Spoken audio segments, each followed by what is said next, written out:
Hey, Rich, welcome to the Digital Slice podcast. How are you today? Great. Thanks for having me today. Oh, I appreciate you taking the time to talk to me. Rich, define for me ad fraud in digital marketing. Ad fraud is actually short for advertising fraud. So when you're purchasing online advertising, there are bots, malware, human fraud farms that find ways of making money by stealing from the advertiser. So if you think of it this way, let's look at Google, for example, or let's look at Programmatic since that's the largest channel out there, right? Basically, you're just your banners and your TV ads and stuff like that. So there's a publisher down the road. Let's call it weightloss.com. We'll keep it non-branded, right? Weightloss.com. And they have a blog. They get 1 million visitors a month and they're tied into an SSP and they're making, that's called, I don't know the numbers. Let's just call it $10,000 a month. And they're like, wow, this is great. Let me go out and buy some more traffic so I can increase the amount of money I make. Because if I can buy traffic for 5,000 and make 10,000, if I can buy another 1 million visitors a month for 5,000, make 10,000, I make money. And then I can scale that business model. So they go out and they buy cheaper traffic. And in cheaper traffic or most traffic, there's some type of fraud. And that fraud is trying to generate revenue by stealing it from that publisher because that publisher's got to pay for the traffic, right? So anytime somebody pays for traffic on the internet, the channel has fraud. So if you look at programmatic, on average, the programmatic channel, which is one of the largest channels of digital marketing, is about 50% of that traffic is fraudulent that's being bought and sold today. Wow. Let's say you were looking at like Google or Facebook, right? So some of the kings in the space for search and social. You're looking at 5 to 10% fraud. It sounds a lot less, but it's still 5 or 10% of your budget being lost to So, fraud. how does somebody do that? I- How do they get into how does that happen? Going back to our example, if weightloss.com is buying traffic from cheaper sources of traffic, they're paying somebody to drive traffic to their site. So if somebody knows how to game the system or defraud the system, they can drive fake traffic using bots to the site and get paid that $5,000 that we used in that example. So if they can find a way to get those types of clients, they can generate traffic, which is not real people, send it in, make the $5,000, and now that gets passed all the way through the chain. So from the publisher all the way down to the advertisers is getting affected by that fraud. Now that fraud's never going to truly convert. If they're a small business, a company like, and they're doing legal services or financial services or plumbing, roofing, things like that, that's traffic is never going to generate a new customer. So what does it do? It actually waters down your ROI. So if you're spending money with a channel, and what we find on average is 25% of all digital marketing is fraudulent, reduces your ROI by 25%. And where it really gets people freaky is people always ask me, where's it come from? Who's committing the fraud, right? Like, Yeah. I want to know the guy's name. I'm like, I don't know the guy's name, but for the last 20 something plus years that I've been fighting fraud, it seems to come, the majority of it comes from organized crime. Huh. In essence, if you're doing online digital marketing, you could say you're also supporting organized crime. Wow. If you look at it that way. That's interesting. And so that would be on every platform. If I'm advertising on LinkedIn, if I'm YouTube or Every channel. wow. So what is the cost of ad fraud in digital marketing? So by our estimates of what I've read so far, last year as a global society, we spent $640 billion on digital marketing. That's what was spent on digital marketing. Our estimates, which I think are conservative, are 140 billion was stolen by fraudsters. Wow. So you're talking about $140 billion market of theft, and typically no laws against it. You and I both know that's being stolen, but show me a legal term that says that. Show me a law that states that. Oh. So if somebody's caught, there's no consequences. Not in writing. Now, there could be in the United States, it could be tax evasion. It could be, I've seen some very creative lawyers use money laundering.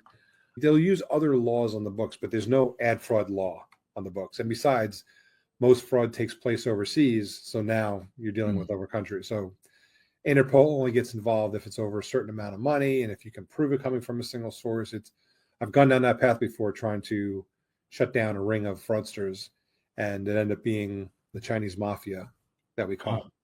And I was told to just leave it alone for obvious reasons. So if you discover who's doing it, can you at least get them to stop doing it to you?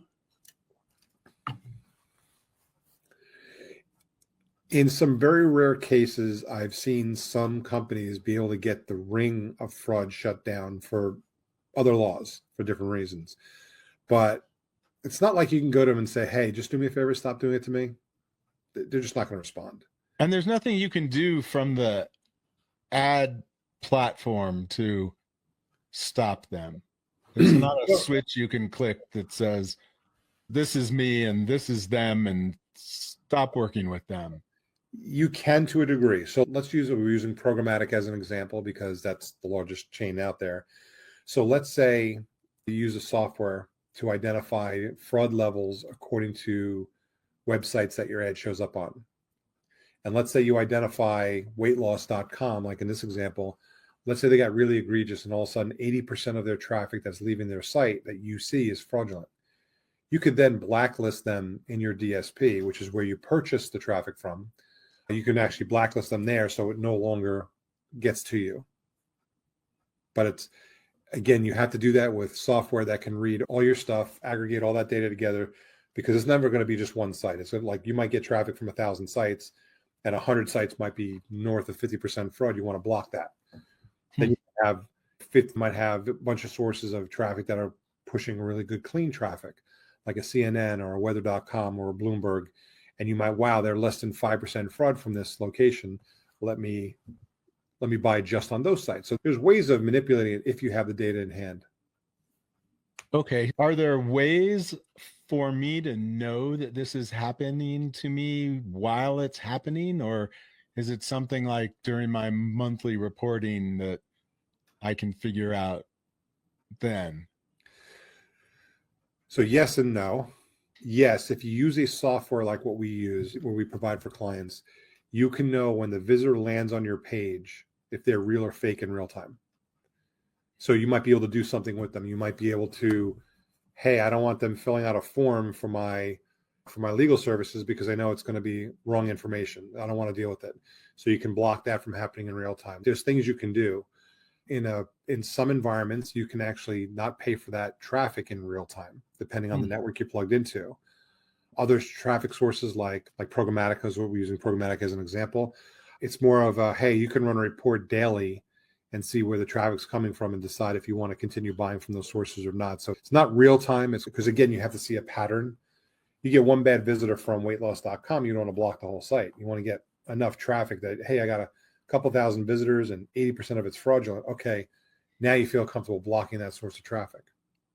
What kind of business and size of business needs to be worried about this? Is it business size, or is it ad spend, or who needs to invest in protection from ad fraud?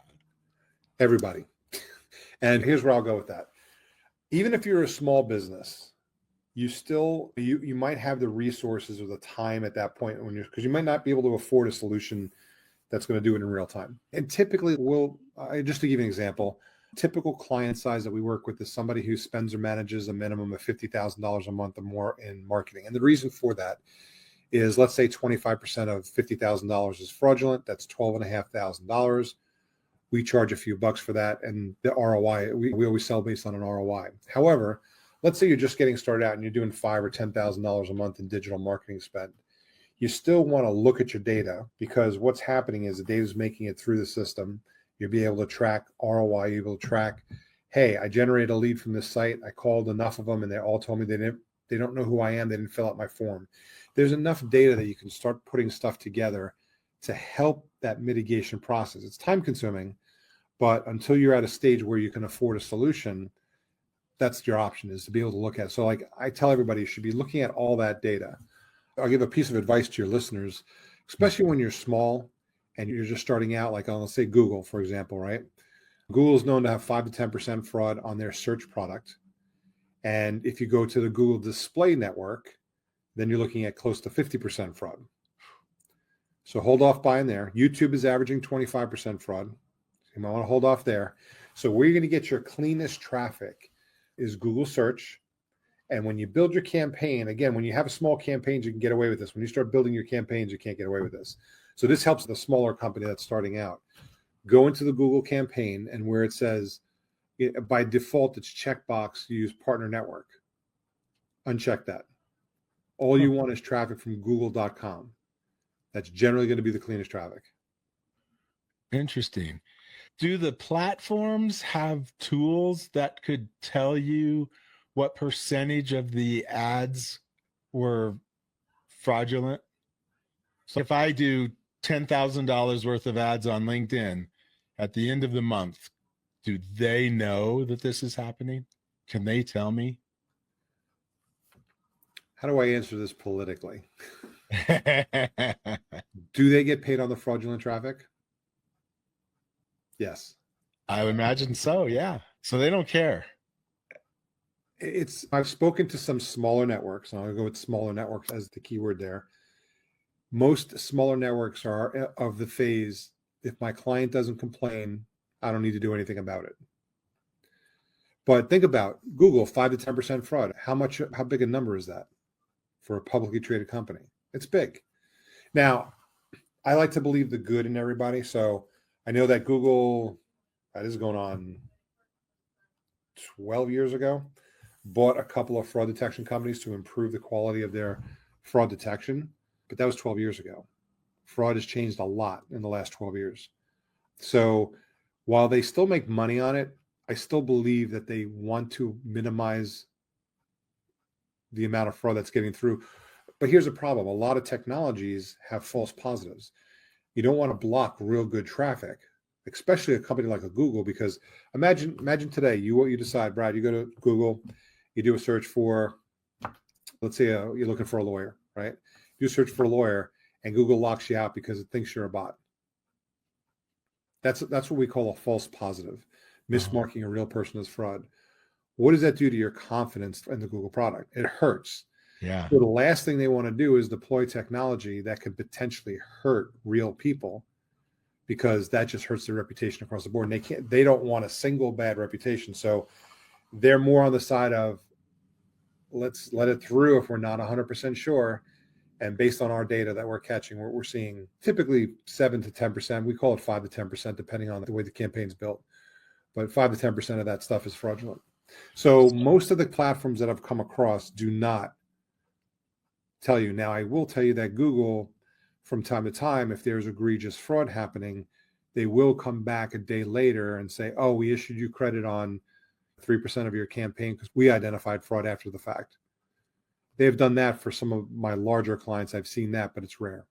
Interesting. So basically, when this fraud is occurring, the platform is actually getting paid twice for the same ad. Not that they're getting paid twice. They are getting paid for an ad that was generated by a fraudulent visitor. Uh-huh. So I always say, you look at a Google, right? They're what, $250 billion business? I forget the numbers. It's way up there. But if you were to turn around and let's say a Google group sat down and came up and we can solve fraud.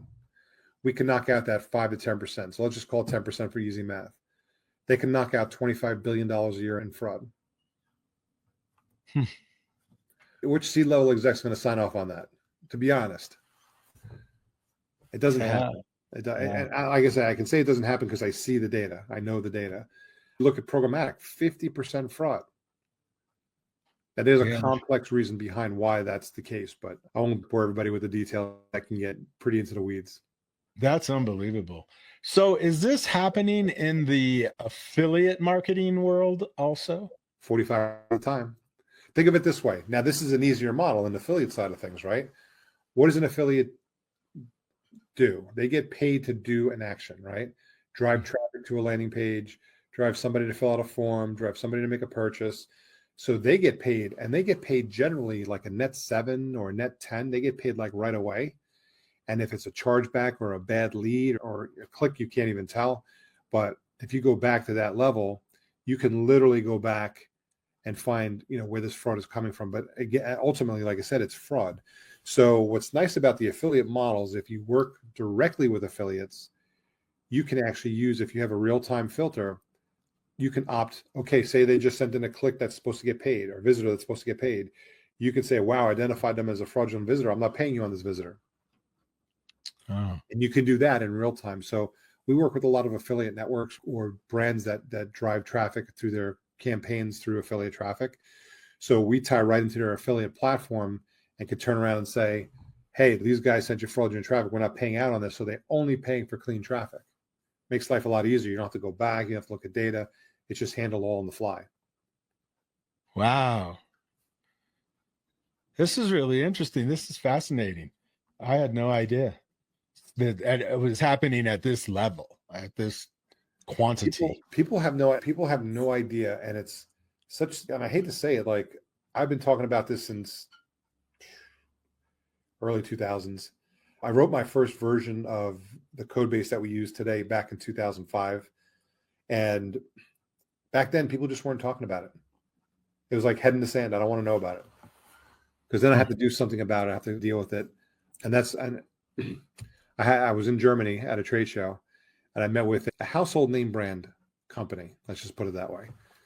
And I tried to convince them, okay, I would love you to test our product and take advantage of our product, clean up your traffic. And he goes, I'm afraid to use your product. And I go, why is that? He goes, because once I use your product and identify a certain level of fraud, I have a moral obligation now to solve the problem. And he goes, I don't know if I can afford to solve the problem. Huh. And these are clean networks that people work with on a daily basis that spend billions of dollars a year, or companies like that, hundreds of millions of dollars a year on. And it's why it's like one of the few talked about topics out there. People just don't want to know about it. Yeah.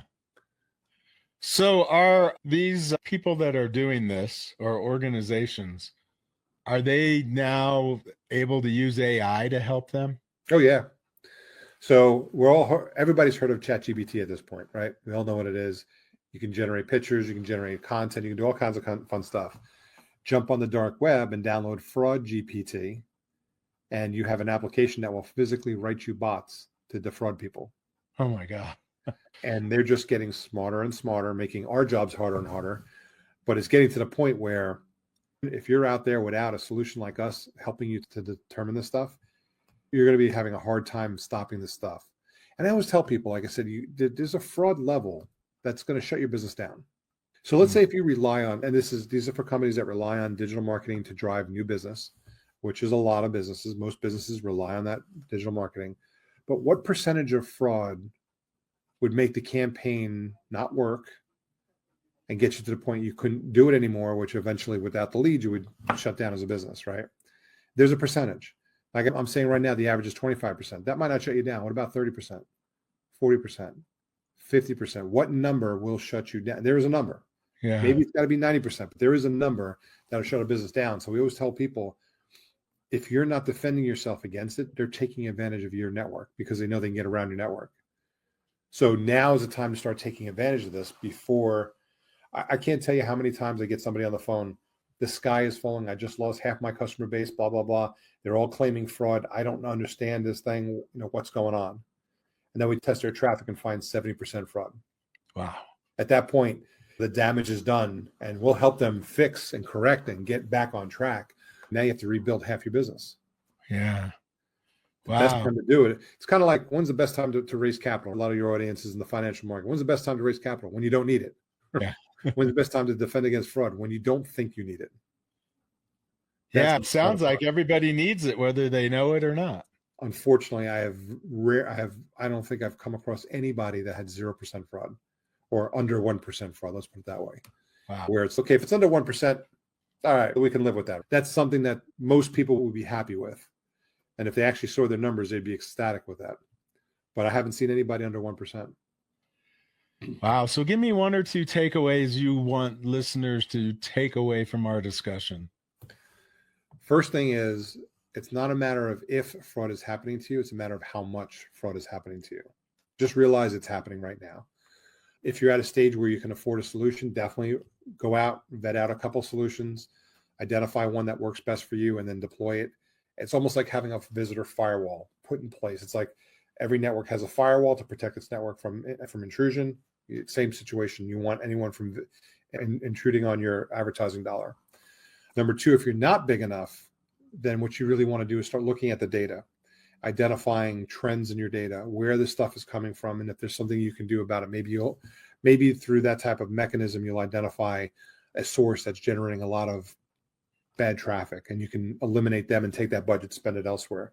But whatever you're doing, get on a game plan now to start looking at this stuff, understanding that it's real. And I hate to say it, but the fraudsters are coming for you. If you're not defending it, they'll be looking at your marketing dollars as their own dollars. Wow. All right. Tell us a little bit about your company and who you're working with and what you're really doing to help them. Yeah. We are an ad fraud solution, right? One like we've been talking about. We do a lot of education. So if you guys are interested in learning more about the topic and what you can do, even as a small company, visit anura.io. ANURA.io. What I would recommend is we just rolled out, hot off the presses, a comprehensive guide on ad fraud. I think it's like a 60-page book on what to look for, how to identify things, some basic things you can do now. It's a free download. Definitely take advantage of it. We publish articles every week, multiple times a week. So there's a lot of educational information there. And that's our big thing, is educating the market on what this is and how to defend against it. And if it makes sense, working together with them to be able to handle it. So we work with a lot of brands, because when you ask a brand, how much tolerance do you have for fraud? It's always goose egg, 0. They don't have any tolerance for fraud. You talk to networks, some networks don't care as long as the clients aren't complaining. And then you have other networks that are like, nope, if you can identify fraud, I know I can clean it up. It increases the ROI for my client. My client has a higher ROI. They spend more money with me, and they get that process. So we work with ad networks, we work with brands, we do a lot of performance marketing, because if you take our technology and apply it and see a 20 to 25% lift in ROI, our system's working. So we've been focusing heavily on the performance marketing. So that's kind of what we do. Very interesting. Where is the best place for people to find you online? The easiest place to find me is on LinkedIn. I am posting on LinkedIn video a couple times a week, articles. Sometimes I'll post some goofy things about my grandkids and the trips that we take, just because to mix it up a little bit, just mix up my feed a little bit. But Rich Kahn, I'm easy to find at Anura on LinkedIn, and that's probably the best place to get me. All right, Rich, thank you very much. This was really interesting. I appreciate you taking the time to talk to me. Thanks, Brad, for having me. I appreciate it. Yeah, you bet.